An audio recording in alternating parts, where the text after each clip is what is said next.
ఒకరోజు ఒక అడవిలో వేటకు బయలుదేరిన పులికి ఒక ఆవు కనిపించింది. ఆ ఆవు ప్రశాంతంగా అడవిలో గడ్డి మేస్తుంది. ఆ ఆవును చూడగానే పులికి నోరూరింది. ఈరోజు ఆవు భోజనం బాగుంటుంది అని సంతోషించింది. ఆ ఆవును తినడానికి ప్రయత్నిస్తుండగా ఆవు చూసింది. ఆగండి పులిగారు, ఆగండి అని గట్టిగా కేక వేసింది. పులి ఆశ్చర్యపోయింది.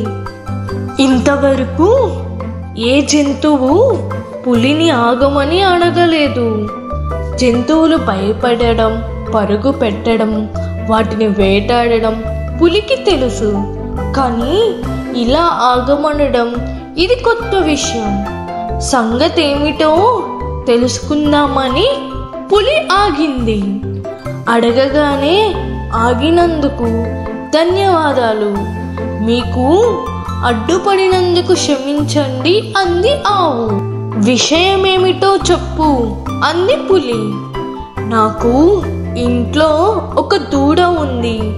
నేను పొద్దున్నే ఆ దూడకు పాలిచ్చి ఈ అడవిలోనికి వచ్చి రోజంతా గడ్డి మేస్తాను. సాయంత్రం మళ్ళీ వెళ్ళి దూడకి పాలిస్తాను. రోజులాగే ఈరోజు కూడా దూడతో సాయంత్రం మళ్ళీ వస్తానని, పాలు ఇస్తానని చెప్పి వచ్చాను. ఇప్పుడు వెళ్ళకపోతే నా దూడకు పాలుండవు. జీవితాంతము అమ్మ ఏమైందని ఆలోచిస్తూ ఉంటుంది నా బిడ్డ. మీరు నాకొక్క పూట గడువిస్తే నేను ఇంటికి వెళ్ళి దూడకు పాలిచ్చి జరిగిందంతా చెప్పి మళ్ళీ పొద్దున్నే వస్తాను. దయచేసి నాకు ఈ సహాయం చెయ్యండి అని ఆవు అడిగింది. పులి నవ్వడం మొదలుపెట్టింది. బాగానే చెప్పావు కదా, నా నుంచి తప్పించుకోవడానికే కదా అనింది. లేదు, పొద్దున్నే వస్తాను కదా, నన్ను నమ్మండి అంది ఆవు. పులికి ఆవు మాటలు నమ్మాలో నమ్మకూడదో అర్థం కాలేదు. ఒక విధంగా ఆలోచిస్తే ఆవు మాటల్లో చాలా నిజాయితీ కనిపించింది. కానీ ఇలాంటి కథను ఎవరు నమ్ముతారు? ఒక్కసారి పులి నుంచి తప్పించుకున్న వాళ్ళు మళ్ళీ ఆ పులి దగ్గరికి వెళ్తారా? అసలు సాధ్యమా? ఏదేమైనా ఆవు తెలివిని మెచ్చుకోవాల్సిందే. సర్లే, వేరే ఆహారం ఏదైనా వెతుక్కుందాం, ఆవుని వదిలేద్దామని నిశ్చయించుకుంది పులి. మళ్ళీ ఆవు తిరిగి రాదని తెలిసిన ఊరికే సరే వెళ్ళి రేపొద్దున్నే ఇక్కడే నీ కోసం ఎదురు చూస్తాను అని ఆవుతో అంది.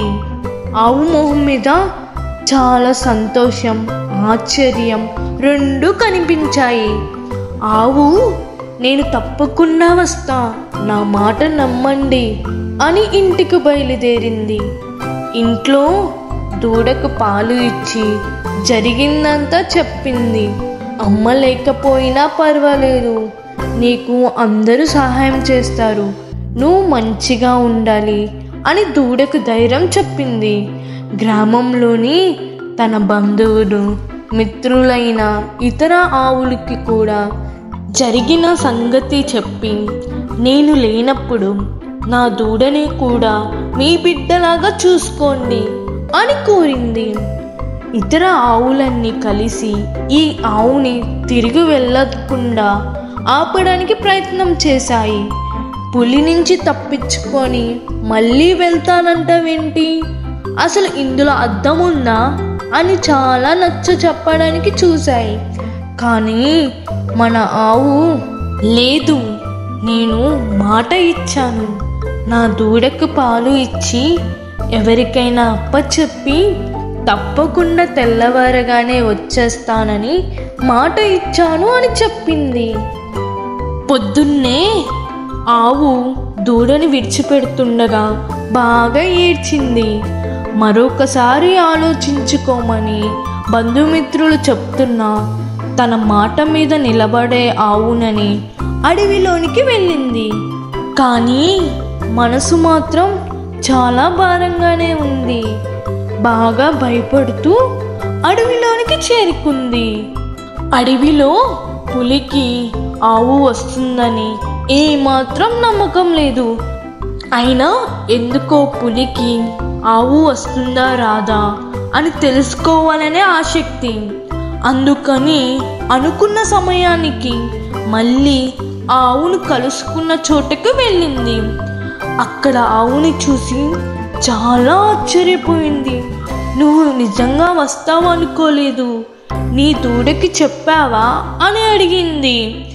ఆవు కళ్ళల్లో నీళ్లు తిరుగుతుండగా ధైర్యంగా సమాధానం చెప్పింది.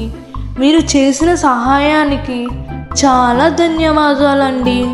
నేను దూడకి పాలిచ్చి జరిగినది చెప్పి సెలవు తీసుకొని వచ్చాను. మరి నేను నిన్ను తినేస్తే నీ దూడకి పాలు ఎవరు పడతారు అని పులి అడిగింది. నా బంధుమిత్రులకు చెప్పి వచ్చాను అంది ఆవు. మరి వాళ్ళకేమి చెప్పి వచ్చావు అంది పులి.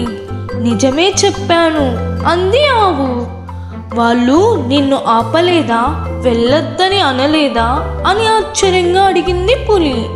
అన్నారు, కానీ నేను మీకు మాట ఇచ్చాను కదా, అందుకే అందరికీ సర్ది చెప్పి వచ్చాను అని అంది. పులికి ఆవు నిజాయితీ చాలా నచ్చింది. ఇంతవరకు నేను నీలాంటి జంతువుని ఎప్పుడూ కలవలేదు. నీలాగా ఇలా మాట మీద నిలబడడానికి నేను కూడా ప్రయత్నం చేస్తాను.